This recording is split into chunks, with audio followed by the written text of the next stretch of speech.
Seni kanlarını suday şaşıp, kuzgun kargalarga şem kılamız. Batırlarının basını ayza kılıp, uldarını kul, kızlarını kün etemiz. Kerey, inimnin kanı senin boynunda. Kanga kan, çıkacak becekке.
Mene balam, qırağın dayım oldu.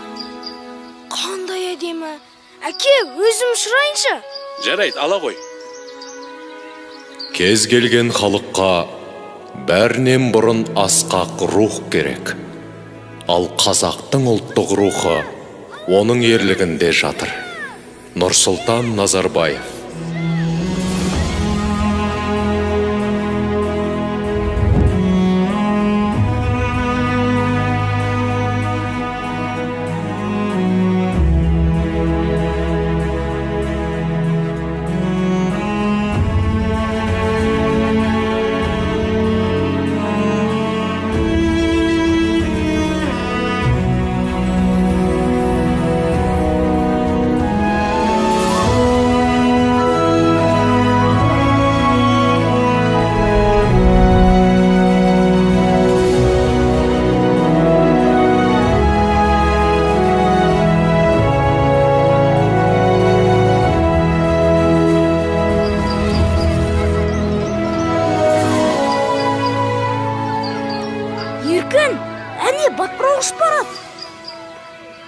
Ал мен алтын кездік тауып алдым. Қане, бері тұршы көрейін. Жоқ, бұл менікі. Қызғаншақ, бермеймін. Бұны мен таптым. Бер дедім мен саған. Сенікі емес. Бұл не жарық? Жаңа кездік қайда? Міне қызық, қайда жоғалып кетті? Төртеу түгел болса төбедегі келет, алтау ала болса ауыздағы кетет деген осы. Бекер таластыңдар. Ата, жаңа ғана мына ескерткіш нұр шашқандай болды. Байқамадыңыз ба? Сонда бұл кісілер кімдер? Балалар, бұл қазақ мемлекетінің негізін қалаған, ұлтымыздың әділетті де батыр хандары, Керей мен Жәнібек. Ата, олар жөнінде айтып беріңізші. Жарайды айтайын. Сонау 15-ші ғасырдың басында Алтын Орда адырап, бір бөлігін Жошының ұрпақтары билеп тұрды. Благодарствуем вам, Барак-хан. Мы передадим ваше послание нашему князю. Сіздің жолдауыңызды жеткіземін дейді, хан ием.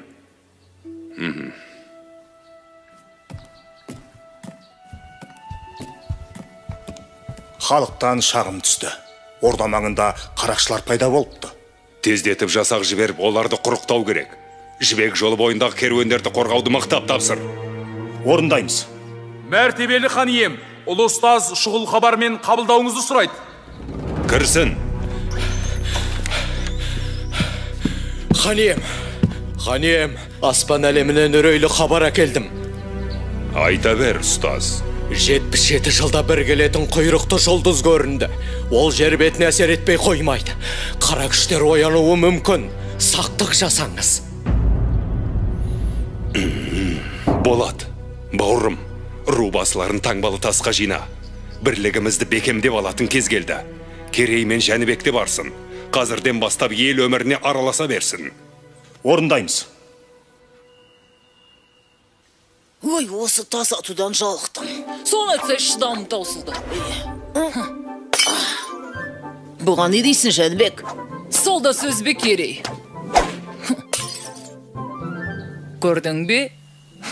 Мен саған одан зорын көрсетейін. Үлкен құмыраға қараш. Кәне?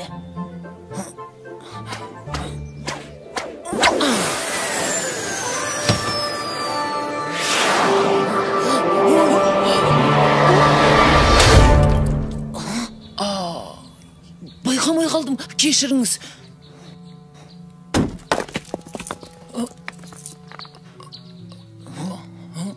Батыр аға, сақпан атуды, сойылдасуды үйреттіңіз.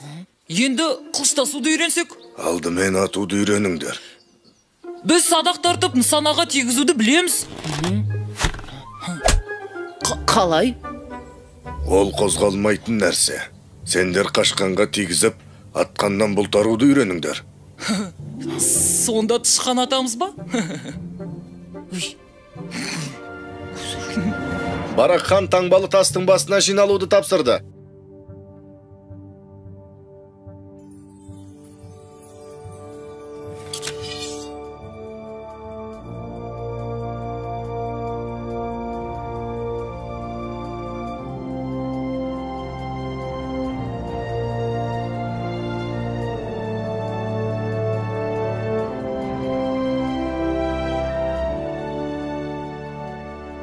Мұнда не болады?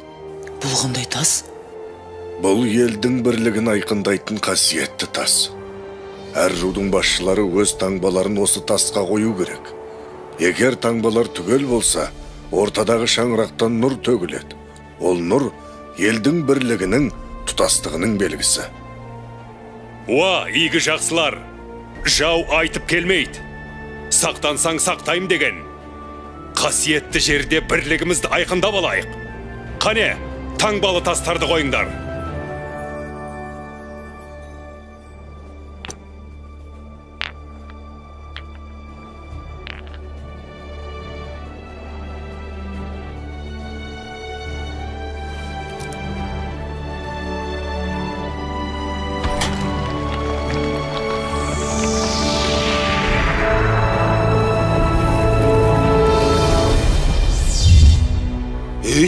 Неге нұр төгілмеді? Қарабектің таңбасы қойылмады. Өзі көрінбейді. Қайда жүр өзі? Болат Сұлтан, сен не дейсің? Ол неге келмеген? Хан ием, Қарабектің келмегені ел бірлігін жақтамағаны ғой. Онсы нес? Қарабектен ондайды күтпеген едік. Іштен шыққан жау жаман. Әйтеуір арамызға ірткі түспесін. Құйрықты жұлдыз көрінгенде қара күштер бас көтереді. Солардың ісі болмаса жарар еді. Ал біз ұрпаққа бірлікті мұра етіп қалдыруымыз керек. Онсыз болашағымыз қараңғы. Ендігі жерде бірлік үшін күресеміз. Батыр ата, енді не болады екен? Қарабек деген кім? Аттарың даяр ма? Е, кеше ғана тайыма бас білдірдім. Енді менің тайымды үйрету керек. Барыңдар онда. Тез. Эй, Қарабек, Қарабек.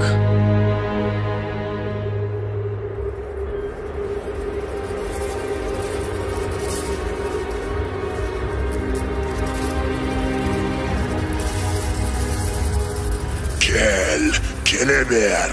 Бұл халықты бір-біріне жау етіп, өз қолыммен жойып жіберем.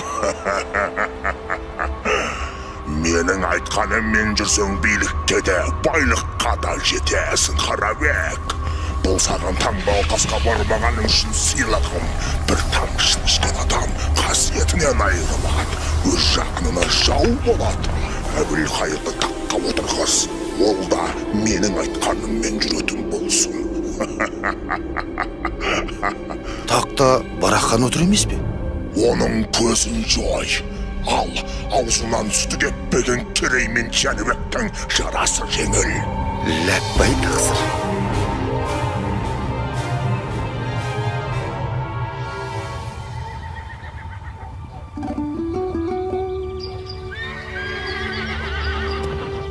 Ассаламағалейкум. Біз келдік, аға. Жақсы ат ер қанаты деген. Ал сұлтандарым, қайсың мінесің? Не бол, әлде қорқып тұрсың? Мен бе? Ешқандай да жалсам жер көтереді. Ал Ғанекей сұлтаным, тақымыңа мықты бол. Айтчу, жануар.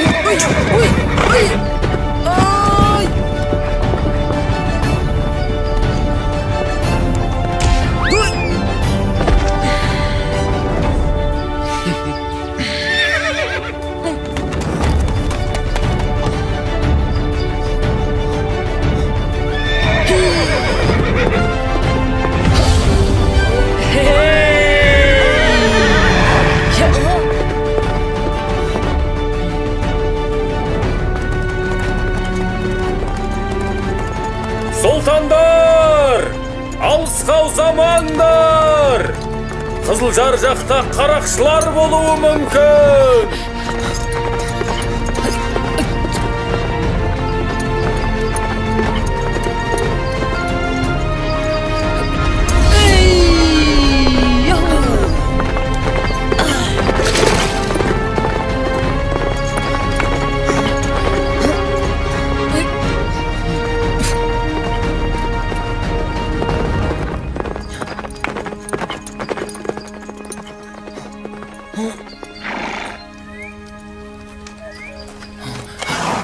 Жәнбек, сен ештеңе байқамадың ба?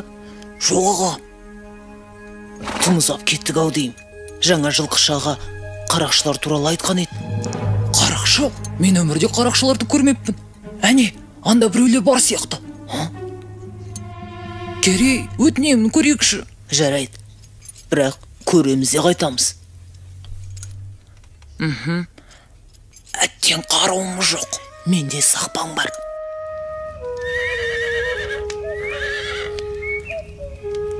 Ей, көңілдіреген жоқ ба? Біздің билегіміз келіп тұр. Көңілдісін өзің бастамасаң.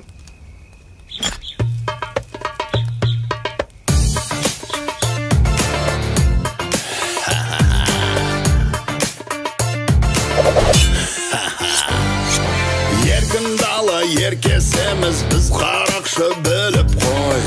Қайда жүрсек қарнымыз тоқ, күнде думан, күнде той.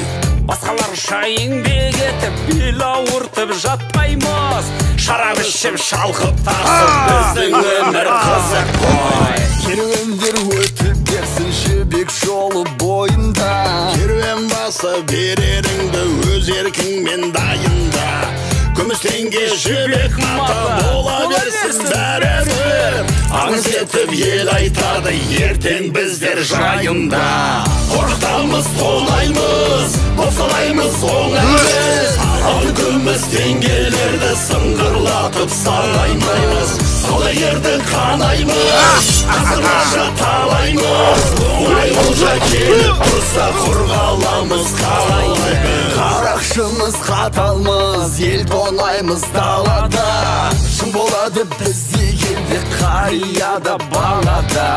Ұрлық түбі қорлық деген дана сөз бар халықта.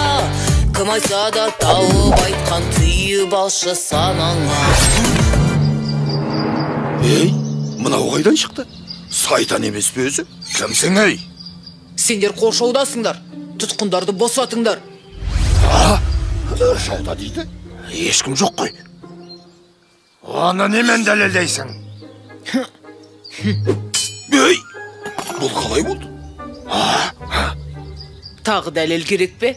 Қай жерден атылды? Білмеймін, байқамадым. Абай болыңдар.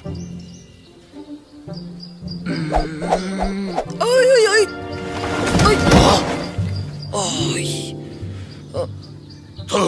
Зәреміз долды ғой. Албақ мұрын, енді не дейсің?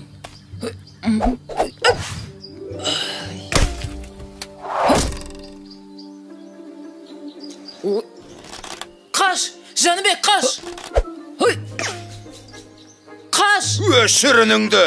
Деген жоқ. Қазір мен оның әкесін тантайын. Тапқан екенсің ойнайтын адамды. Сталдың ба?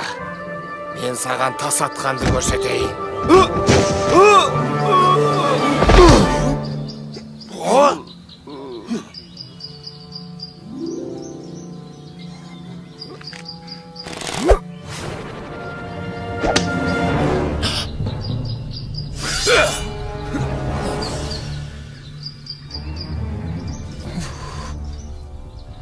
Қане бұлай тұр.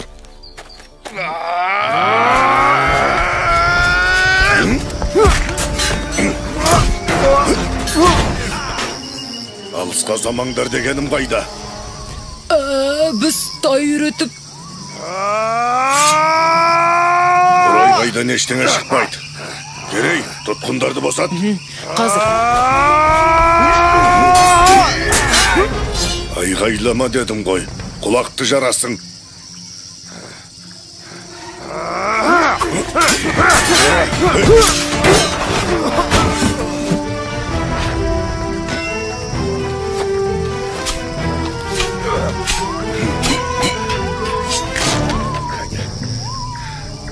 Ал сендер неге айғайламайсыңдар?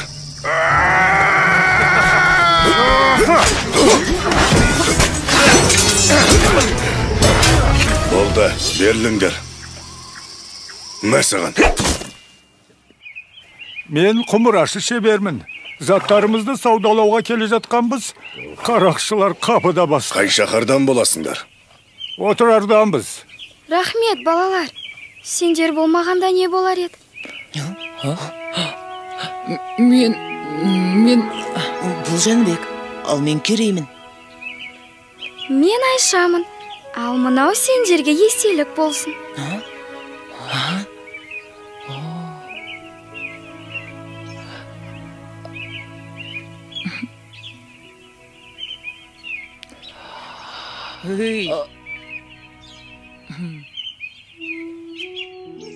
Сау болыңдар, Алла жар болсын. Сау бол. Жолдарың болсын. Сау болыңдар, балалар. Батыр ата, бізді қалай тауып келдіңіз? Ақсақалды қария айтпағанда білмес едім. Ол қандай қария? Мен оны көрдім. Бір Алла сақтады. Қарақшылар жазым етсе не болар еді? Түсіндік, Батыр ата. Жарайды, енді мұндай қайталанбасын. Батыр ата, бізге көрінген Қыдыр ата емес пе? Әбден мүмкін.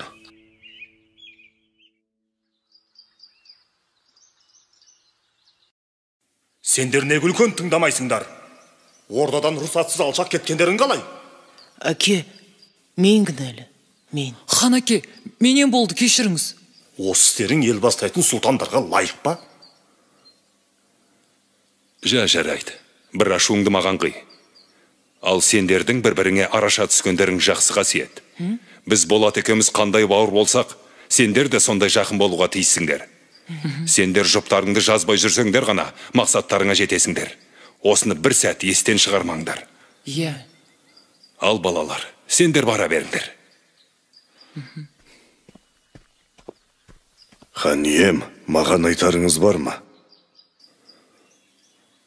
Аталық, талай айқастарда, қаншама сын сағаттарда менің сенімді серігім болдың.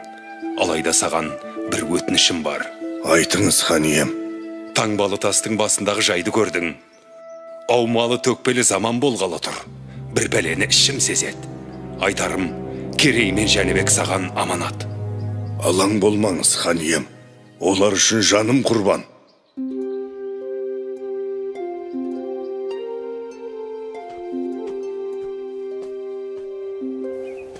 Бүгінгі жаттығуда не істейді екенбіз? Тағы да сақпан атпасақ болғаны.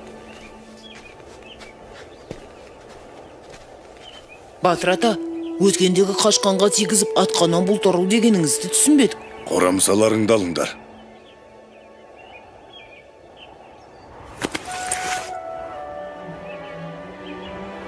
Мынаушы жоқ жебені не істейміз? Тайларыңды атыңдар. Не үшін? Ет ауырады ғой. Бұл тай сендерге сауын бие емес. Жорық аты болсын десеңдер. Атыңдар. Атыңдар.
Міне, атқаннан болтару деген осы.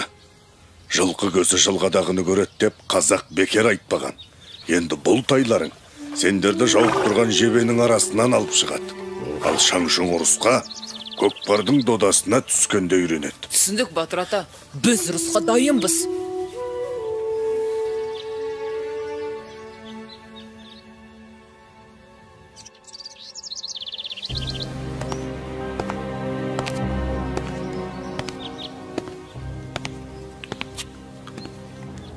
Мырза, мұнда жай жүрсіз бе? Мұндай уақытта адам жай жүруші ме едім?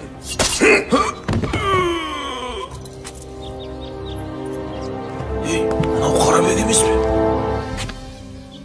Мен сендерге бостандық сыйлайым, бірақ оның өтеуі бар. Не істеу керек? Әйтсе де сендер үшін түк емес. Қысқасы, таңертең барақ хан Моғолстан ханы Есенбұғаға қонаққа барады.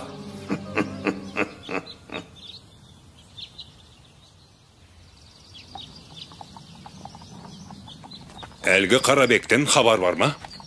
Хабар ошарсыз, көрдім дегенде ешкім жоқ. Жарайды. Әзірге ел тыныш. Жаста болса Әбілқайыр елге бас көз бола тұрар. Біз келгенше ештеңе бола қоймас. Көрші ұлыстармен ынтымағымызды нығайту керек. Бізді қонаққа шақырған Есенбұға ханның да ойы осы болса керек. Алайда ойраттардың не ойлап отырғаны белгісіз. Соны ұмытпайық.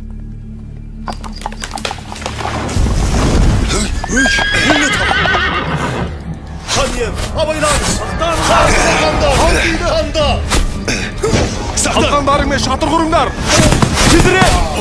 Ауырым!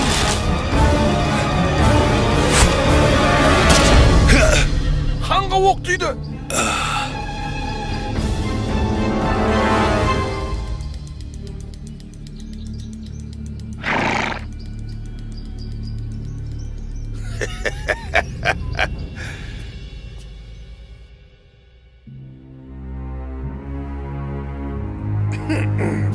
Әбілқайыр сұлтанның дастарханынан дәм тату біз үшін үлкен мәртебе.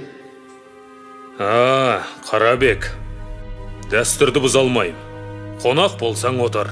Қаралы хабарды естіп, қабырғам қайысып отырған аздай. Сен не бетіңмен келіп отырсың? Таңбалы тастағы таңбаңның жоғын қалай түсіндіресің? Түсіндірейін, сұлтан. Барақ хан өлді. Болот сұлтан ауыр жаралы. Ендігі тақ сіздікі? Ей, Қарабек, сен сатқындығыңмен қоймай мені азғырайын дедің бе? Сұлтаным, ас иесі мен дәмді. Менікі жай ақыл ғана. Әттен қонағымсың. Әйтпесе басыңды алар едім. Сабыр сақтаңыз. Ертең сіз хан болғанда, менің басым сізге керек болады. Хан болып ел басқару оңай дейсің бе?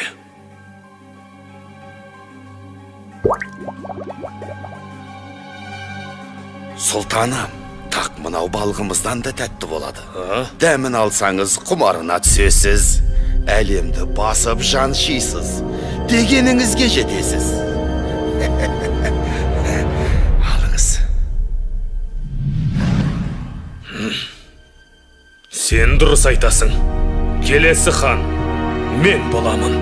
Әбілқайыр хан жасасын.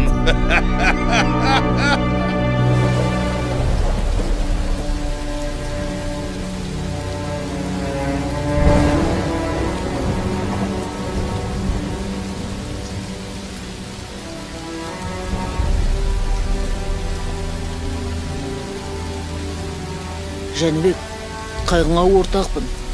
Әкеңнің орнын ешкім толтыра алмайтыны белгілі ғой. Бірақ біз сенімен біргеміз. Бұл опасыздардың ісі бір ұшы сендерге тимес екен.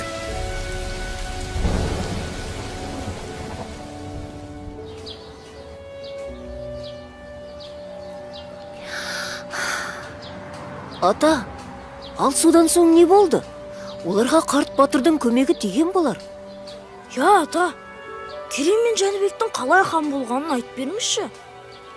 Онда әр қарай тыңдаңдар балалар. Әбілқайыр салған салық мөлшері халыққа ауыр тиіп, ханға деген ел наразылығы күннен күнге күшейе түсті. Елдің қасіретін көріп, Керей мен Жәнібек те ер жетті.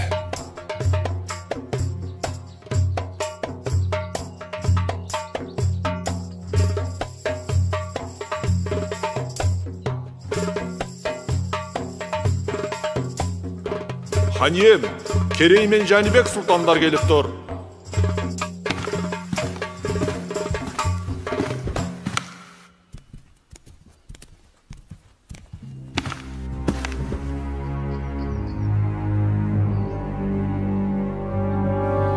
Иә, сөйле, Керей. Ел еңсесі езіліп, ынтымағы дырап жатқанда, думандатып жатқандарыңызға жол болсын. Немеле? Қарағалық қайғырды екен деп, хан қара жамылу керек беді? Ұсақ түйекпен ханның мазасын алмай, келген шаруаларыңды айтыңдар. Хан үшін халықтың мұңа ұсақ түйек емес, ең маңызды мәселе болар.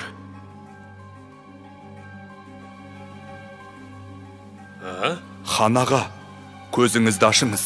Таңбасын бөлек салған мына Қарабекке төрден орын беріп, тайраңдатып қойғаныңыз. Тоқтат! Мен сендерге аға емес ханмын. Ендігі жолы алдымда тізерлеп отыратын болыңдар. Маған ақыл айтуға келген болсаңдар, боссыңдар.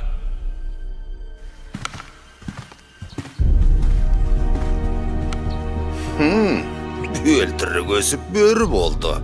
Бүгін азуын көрсетті. Ертең сізге де шабат. Қапы қалмаңыз. Олай болса, тірсегін қи олардың. Құп тақсыр. Оларды аңға шығып, сейіл құруға шақырыңыз. Ар жағын өзім жайғастырам. Әбілқайыр хан сендерді не үшін аңға шақырды екен? Соны түсінбедім. Түсінбейтін несі бар? Өткендегі әңгімені жуып шаймақ болар. Қазір саят құрып көңіл көтеретін кез емес. Иә, мүмкін оңашада айтар әңгімесі бар шығар. Әйтеуір сақ болайық. Шоу жануар. Стандар! Стандар! Ай, қамысқа кірет қазір! Стандар! Атыңдар! Атыңдар! Қамысқа кірет қазір!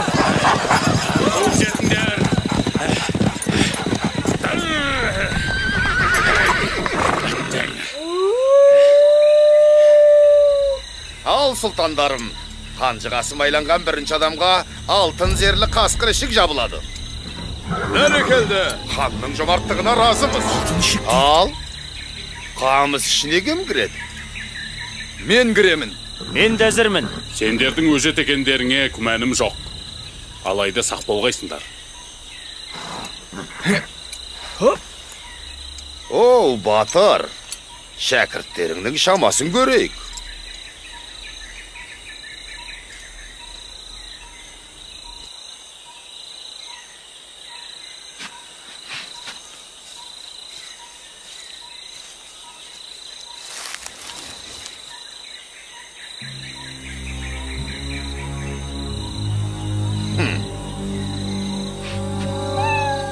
Ал, бара ғой.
Жәнібек сұлтан, Керей қайда?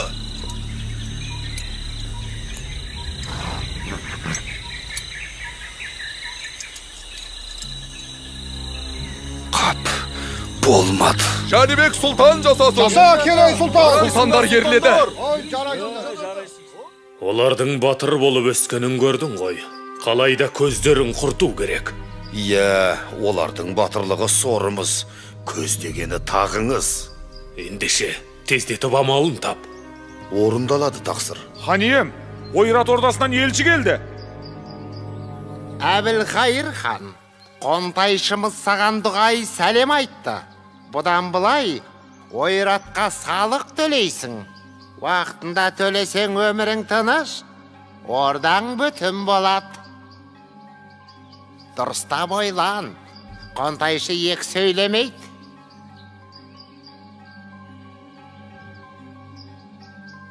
Жетпегені осы ет. Енді не дейсің? Салықты халық төлейді. Сіздің неңіз кетеді? Елді езіп ұстасаңыз ғана бас еді.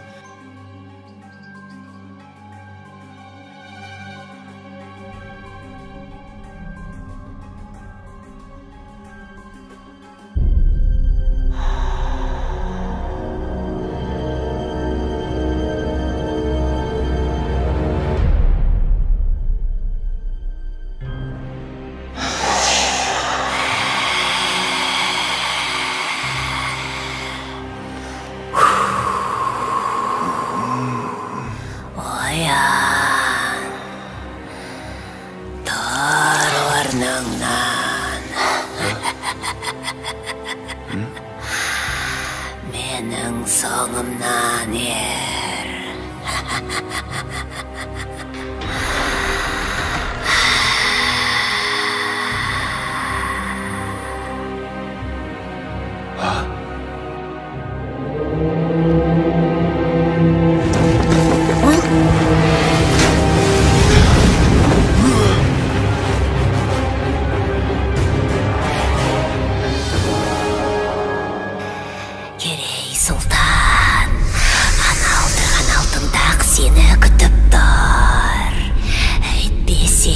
Жәнібектің де көздегені солтақ, Керейдің де көздегені солтақ. Әкеңнен қалған таққа ие болғысы келеді. Ал ол тақтың мұрагері тек қана сенсің. Тақ бір жерде бақ бар, дүние байлық, билік пен мансап бәрі сонда, бірақ тақ біреу, ал сендер екеусіңдер.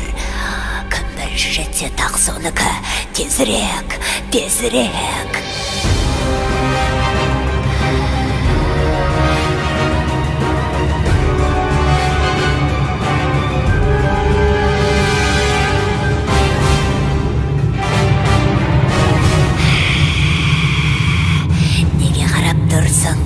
Өлтір оны. Әйтпесе қазір сені өлтіреді. Өлтір! Өлтір!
Қара ниет қарақшыларым, қайдасыңдар?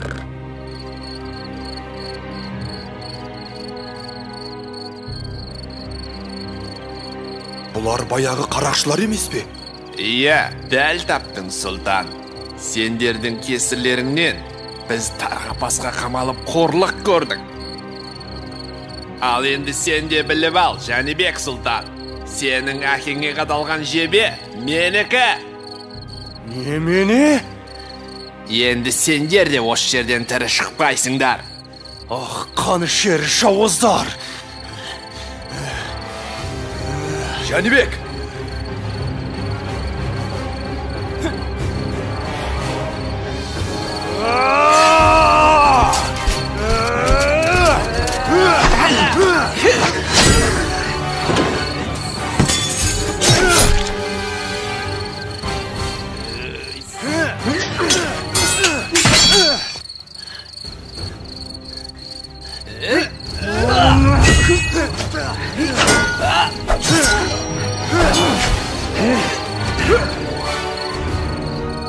Жәнібек, өлтіре көрме, өтінем.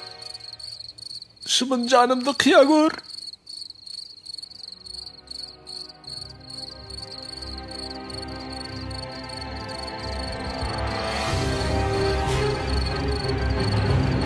Жәнібек, байқа!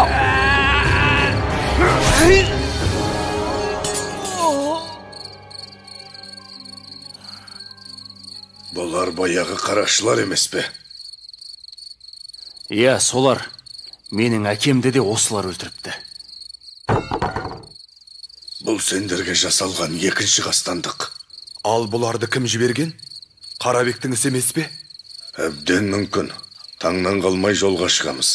Біраз уақытқа дейін бой тасалау керек. Қайда барамыз? Ұлы ғұламалар шаһары Отырарға. Отырарға? Айшаның ауылына ма? Саған айтты ғой, ғұламалар еліне деп.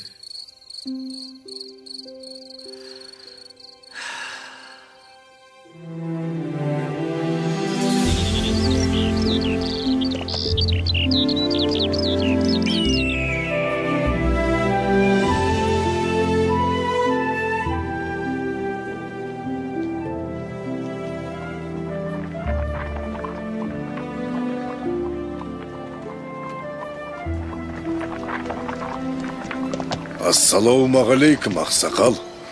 Уағалейкум ассалам. Көш көрікті болсын. Ей, балам, несін айтайын. Бұл елден береке кеткелі қашан. Ханымыз адам танымастай өзгерді. Ауыр салықты көтер алмай көшіп барамыз. Әттең қолымыз қысқа.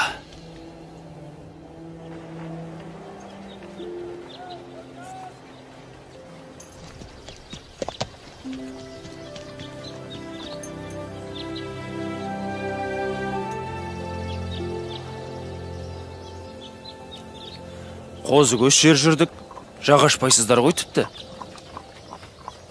Іштеріңіз піспады ма?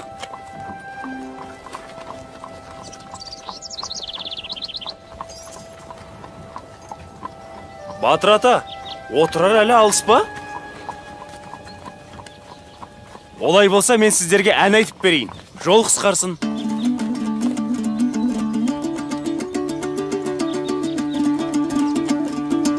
Қолымда бір қамшым бар, ақау бүлдір келе ай. Айтайын мен бір сөзді күлдір келе ай. Орныңнан әр отырмай, ақау дермен отырай. Қолымда қармағым жоқ, бүлдір келе ай. Ай-югай, ай-югай, ай-югай, ай, ағдабиғай бүлдір келе ай. Ай-югай, ай-югай, ай-югай, ай, ағдабиғай бүлдір келе ай.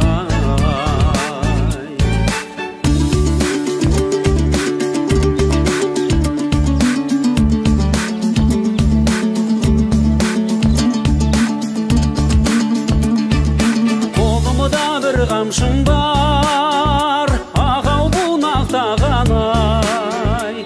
Бәйгеден екі ателді ойнақтаған ай.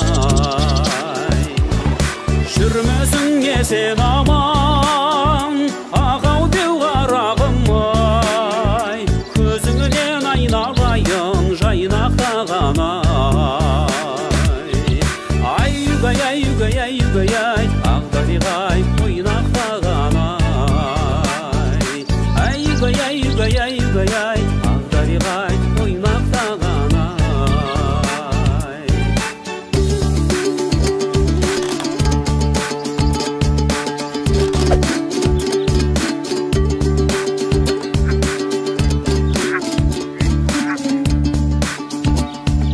Ай-югай, ай-югай, ай-югай, ай, ағдабиғай ойнақтаған ай. Міне, келіп те қалдық. Отырар ғажап қалай екен. Көгілдір күмбездері қандай. Иә, бұл шаһарда Айша тұрады. Мен жай әшейін, расында да әдемі қала екен. Ай-югай, ай-югай, ай-югай. Ішке кірейік.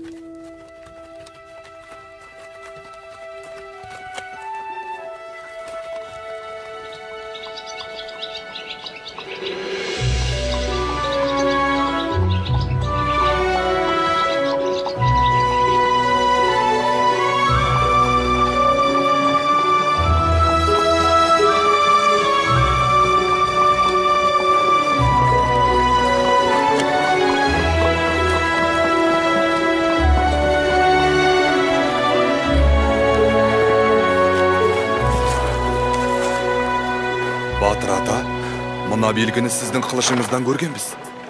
Иә, дәл өзі. Оны дұрыс аңғарғансыңдар. Ішке кірейік. Енді ұстаханаға не үшін келгенімізді түсінесіңдер.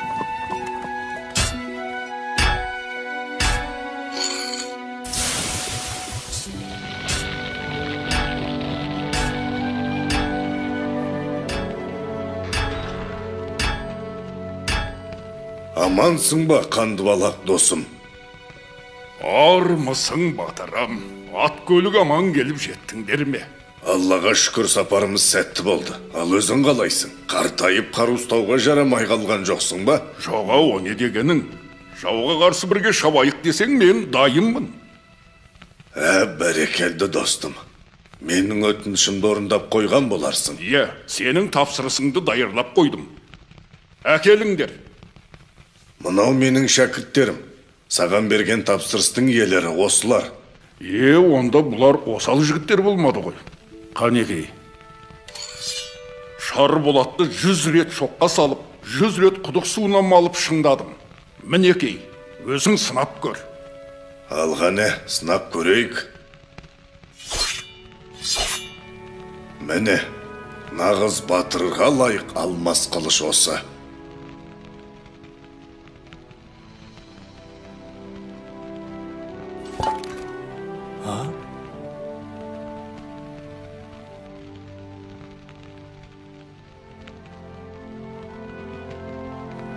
Сіздерге рахмет.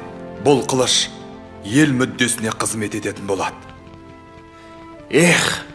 Жаумен бетпе-бет келсем ғой, жайратып салатын. Ол күнде алыс емес. Бірақ күш пен қарудан маңызды нәрсе бар. Енді сендерге соны үйрену керек. Біз қашанғы үйрене береміз? Ержеттік емес пе? Құдай қаласа сендер келешекте ел бастап халық қамын жейтін азамат боласыңдар. Дана, кемеңгер адам ғана елін әділ басқарып дегеніне жеткізеді. Ол үшін білім керек. Қараңдаршы. Олы дала төсіндегі мына шаһар әлемге әйгілі қаншама даналарды шығарды. Таңертең сол білім ордасына барамыз.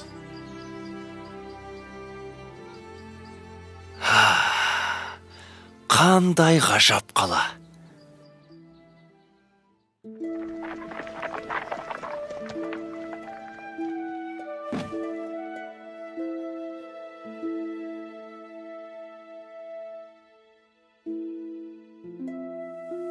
Ассалаумағалейкум, ұстаз. Уағалейкум ассалам, бауырларым. Төрлетіңдер.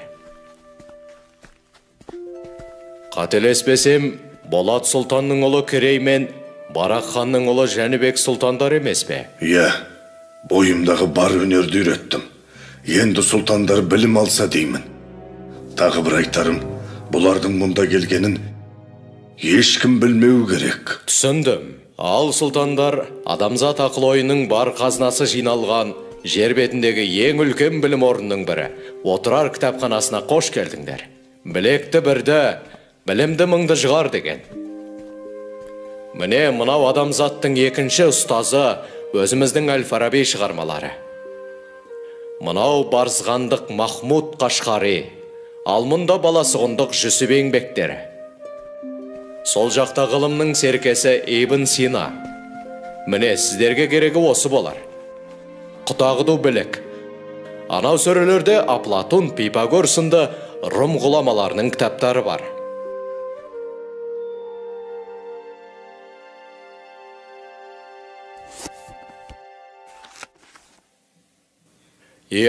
Бұл шығыстың шайыры Омар Хайям. Бірақ бұл кітапты оқу саған әлі ертелеу болады. Мұнау не өзі? Дәл қазір сен әлемдегі тепе-теңдікті бұздың. Аспан әлемі туралы Ұлықбектің еңбектерін оқсаңдар, бәрінде түсінесіңдер. Ал жерге жақындап келе жатқан құйрықты жұлдыздың бетін қайтару туралы бұл кітаптарда ештеңе жазылмаған ба?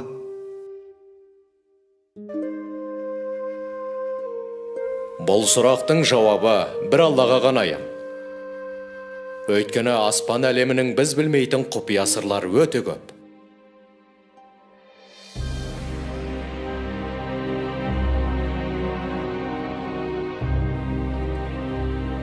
Айтқаныңды орындадым, әміршім. Елдің бірлігін жойып, берекесін кетірдім. Орданың шаңырағы шайқалып тұр. Сен Керей мен Жәнібектен көз жазып қалдың. Оларды қайткенде де табу керек. Сол екеуін қолдайтын бір күш бар екен анық. Түсіндім. Жер астына кіріп кетсе де табамын.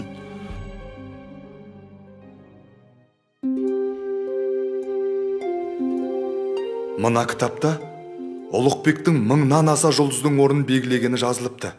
Және ол Әбу Насыр Әл-Фараби бабамыздың еңбегіне көп сүйенген екен. Ол кісілерде көп ғылымды игеру қайда? Неге олай дейсің? Біз де жақсы білім алуға ұмтылуымыз қажет. Бүгінге жетер енді Керей. Біраз бой жазып, қала аралап келсек қайтеді? Сен бара бер. Мен әлі біраз отырып, мына кітапты аяқтап тастайын. Жарайды, өзің біл. Мен барып қаламен танысып қайтайын.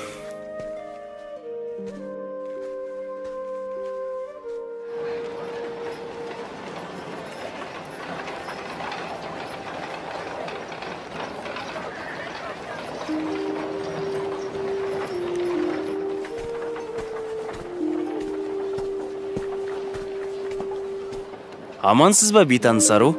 Кешіріңіз, сіз құмыра жасайтын шеберхананың қайда екенін білесіз бе? Білемін, бірақ есіме түспей тұрғаны. Мүмкін бір зат сатып алсаңыз, есіме түсіп қалар. Олай болса, мен сіздің мына гүліңізді алайын. Бұл гүл жарайды, сізге берейін.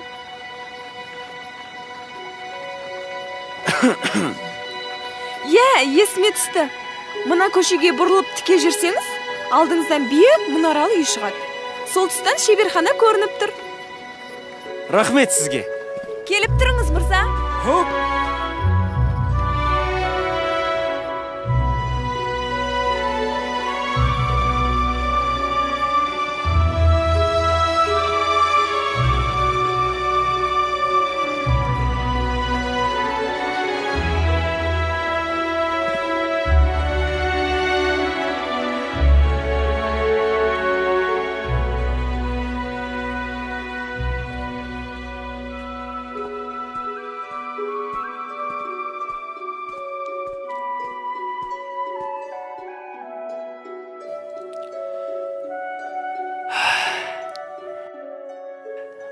Айша? Бұл кім өзі? Жігітім, жайма? Мен жай Айша керек еді. Айша ма? Ол келесі шеберханада. Айып етпеңіз, қателесіп қалыппын. Қабат деген ай, ыңғайсыз болды. Сәлем бердік. Қазір күте тұрыңыз. Мен жаңа ою үлгісін жасап жатырмын. Бұлай, енді бұлай. Міне, дайын болды. Айша, мен... Әкеліңіз.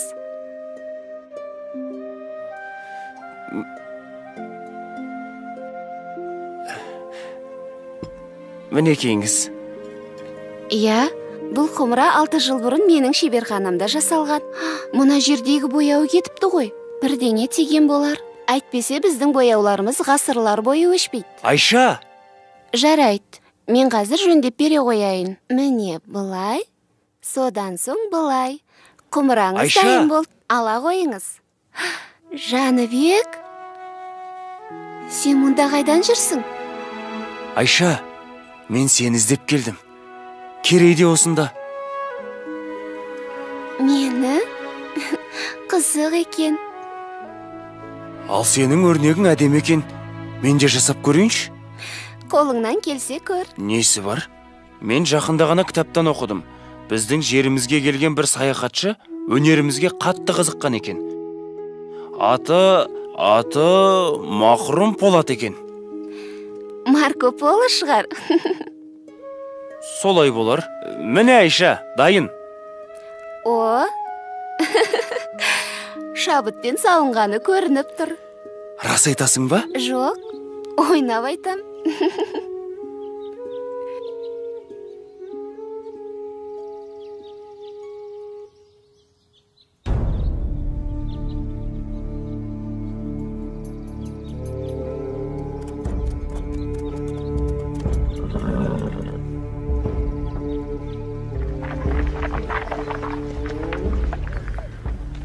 Бұлар кімдер екен? Олар ойраттар. Халықтан жиған олжасын алып барады. Ойраттар бізді қашанғы қанайды. Оларды орнына қоятын кез келген сияқты. Жүрек қалауларың білсін. Өз әрекеттеріңе жауап беретін кездерің келді.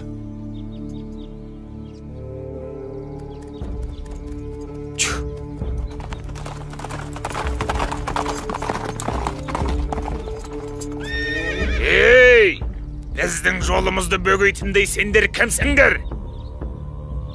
Біз Әбілқайыр ханнан тиесілі салығымызды алып келе жатырмыз. Жолды босатыңдар. Әйтпесе! Мен Болат Сұлтанның ұлы Кереймін. Халықты жылатып жинаған құнсалықты осы жерде қалдырыңдар. Ал Қонтайшыға айта бар, енді біздің елді мазаламасын. Мынау не деп тұр өзі? Басыңды шауып, Қонтайшыға қоса апарайық онда.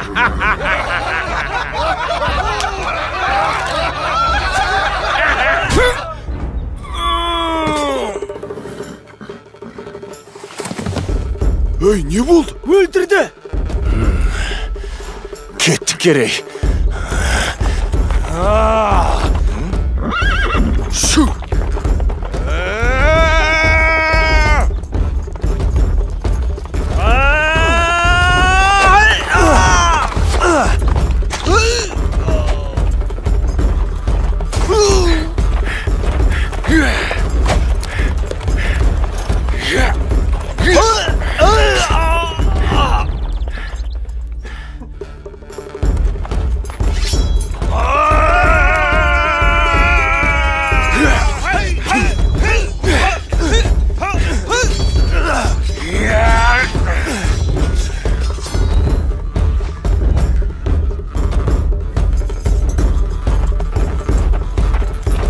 Жәнібек кетті!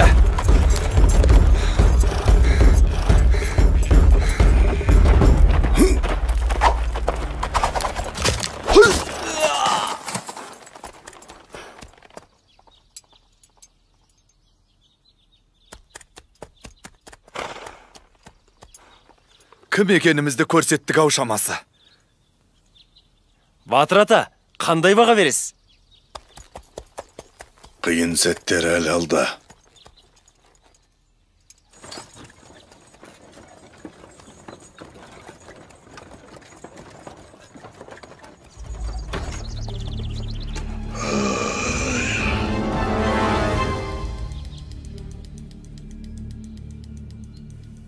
Бай болсаң елге пайдаң тейсін. Батыр болсаң жауға найзаң тейсін деген осы. Өркендерің өссін қарақтарым. Бірақ бүгінде күлкімізден күңіренісіміз көп болып тұр. Үстем салықтан ел қатты жүдеді. Бұл заман қайда барады екен? Қабырғамыз қайсып жүргелі қашан? Қайда барсам, халықтың айтары осы. Түнде ұйқымыздан, күндіз күлкімізден айырып отырған бұл біздің де мұңымыз. Мына ұлы даланы мекен еткен бабаларымыздың әділдікті ту етіп, елін еркін өмірге жеткізген ерліктері тасқа қашалып жазылған.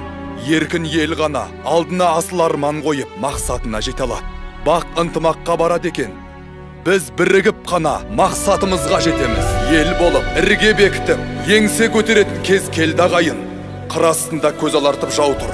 Ұлымыз құл, қызымыз күң болмасын десек, ошағымыздың түтіні түзу шықсын десек, бес саусақ бірігіп жұмылайық. Шешу шұрсқа түсетін кез келді. Ниетіміз бір болса, батаңызды беріңіз, ақсақал.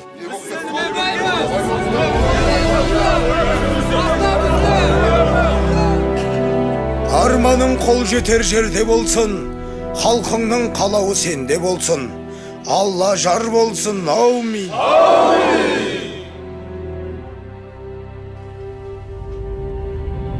Я, айта бер, не бітірдің? Ханды азғырып, Жәнібек пен Керейге қарсы айдап салған едім. Болмады. Мен берген қара дәрінің әсерінен бе, жорыққа бара жатқан ханымыз жолда қайтыс болды. Енді не істейміз? Тыңда, Қарабек, сен Қонтайшыға барып, оның сеніміне кіруге тырыс. Ханның қайтыс болғаны туралы хабар оларға ендігі жеткен болар. Ойраттардың сақшыларына шабуыл жасаған Керей мен Жәнібек екенін айтып бар. Оны білсе Қонтайшы олардан кек алмай қоймас. Ал екі сұлтанмен соғысып, әбден әлсіреген сәтте Қонтайшының көзін жою қиын емес. Ұқтың ба? Ұқтым, әміршім. Сонда так менікі болады.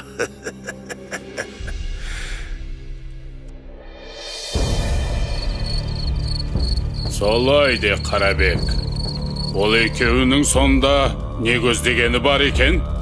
Ұлы Қонтайшым, хан тағынан дәмелі Керей мен Жәнібек сұлтандар өз алдына ел болып, әскер жинап сізге қарсы тұрмақшы. Егерде сіз олардан бұрын әрекет жасасаңыз, бүкіл Дешті Қыпшақ жеріне өзіңіз ие боласыз. Жаман емес. Маған мыңбасы қара жалды шақыртындар.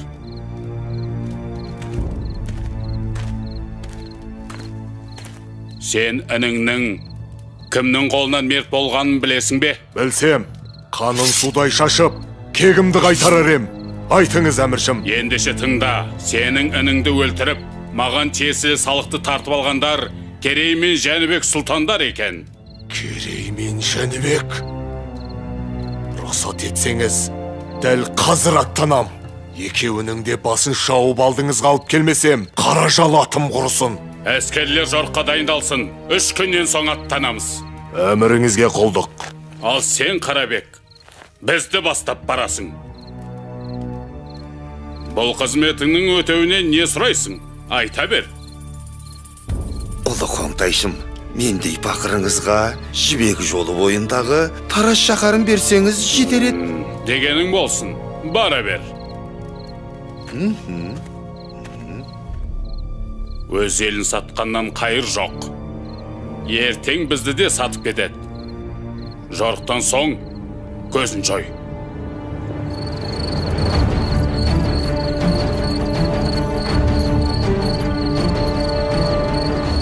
Олар жорыққа шыққалы жатыр.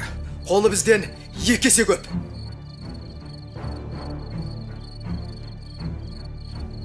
Несі бар? Әр қайсымыз 3 ойратқа татсақ, олар көп емес екен. Міне, күші басым жауды, ақылмен жеңетін кез келді. Мұндайда айла керек. Ендеше ақылымызды ортаға салайық.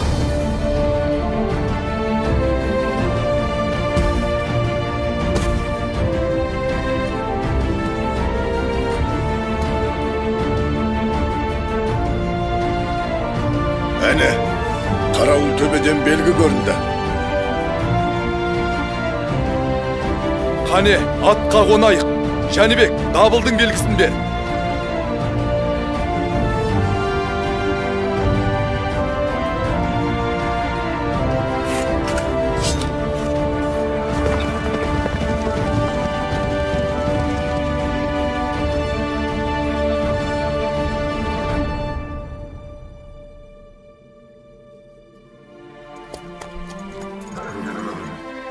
Сарбаздар!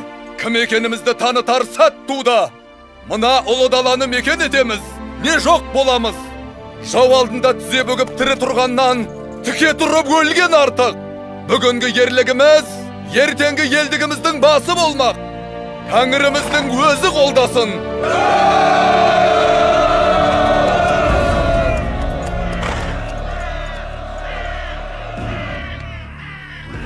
Олардың қолы қанша? Бізден 2 есе аз, әміршім. Қаражал!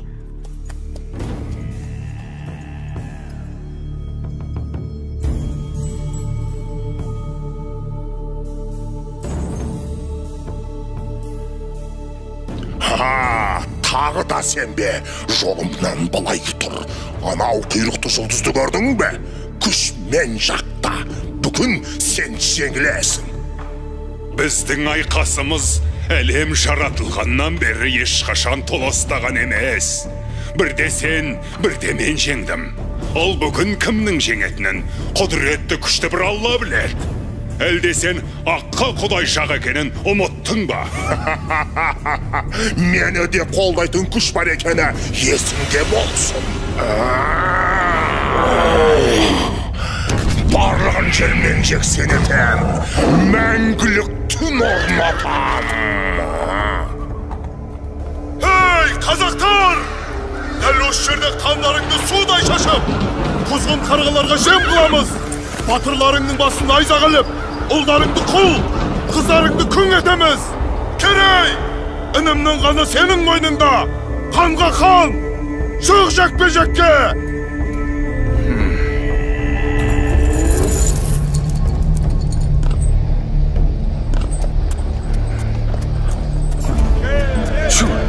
Керей!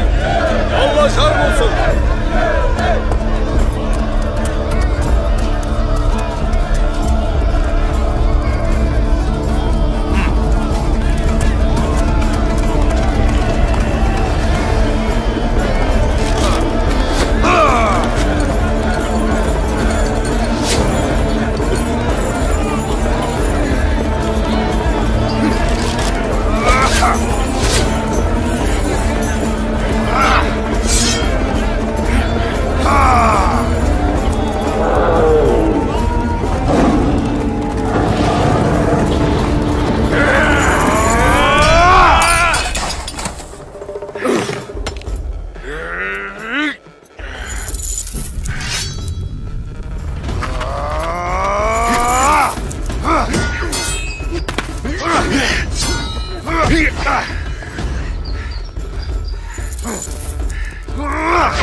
Ұстаз!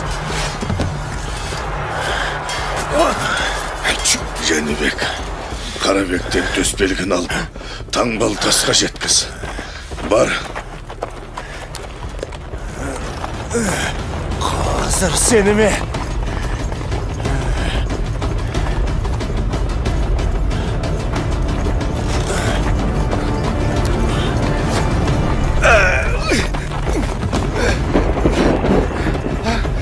Жәнібек, кешір.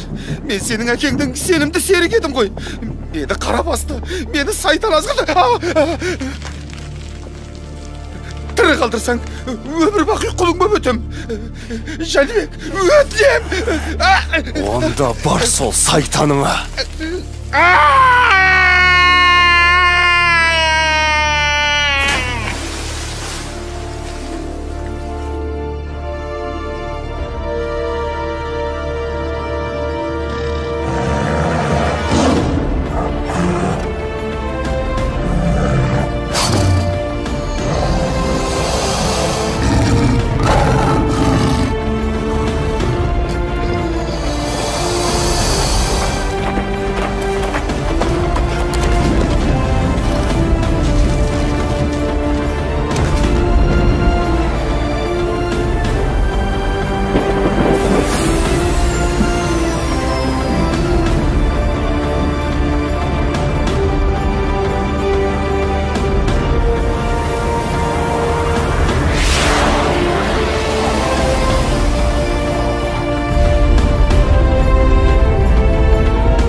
Айқасымыз мұнымен әлі біткен жоқ.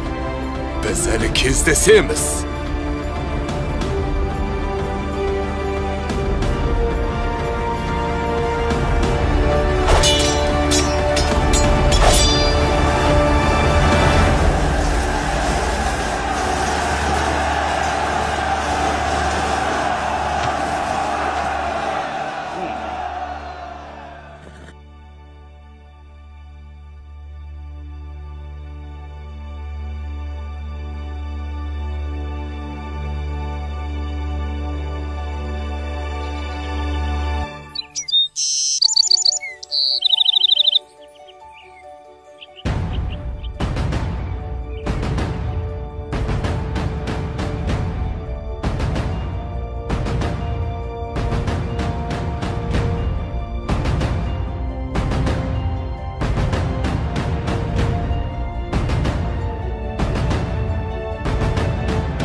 бірге көтерейік.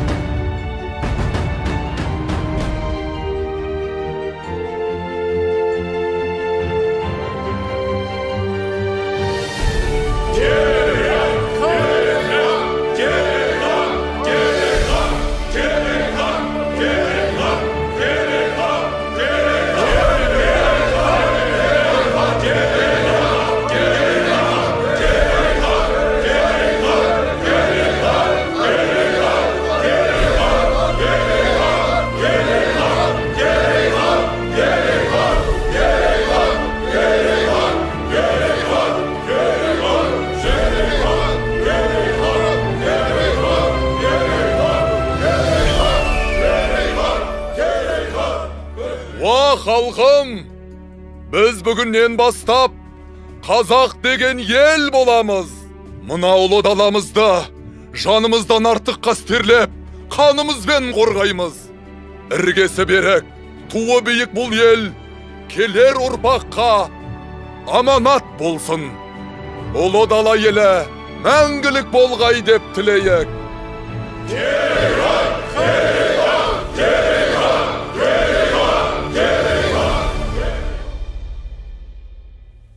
Міне балалар, бұл бабаларымыз осылай қазақ елінің іргесін қалап, келер ұрпаққа, яғни мына сендерге аманат етіп қалдырған. Қандай ғажап оқиға. Өткен тарихымыз ерлікке толы екен ғой ата. Дұрыс айтасыңдар балаларым. Сендер өз тарихымызбен мақтануға тиіссіңдер. Еркін, Болат, үйге қайтыңдар, кеш болып қалды. Рахмет сізге ата. Біз де өскенде елімізді қорғайтын батыр боламыз. Сау болыңыз ата.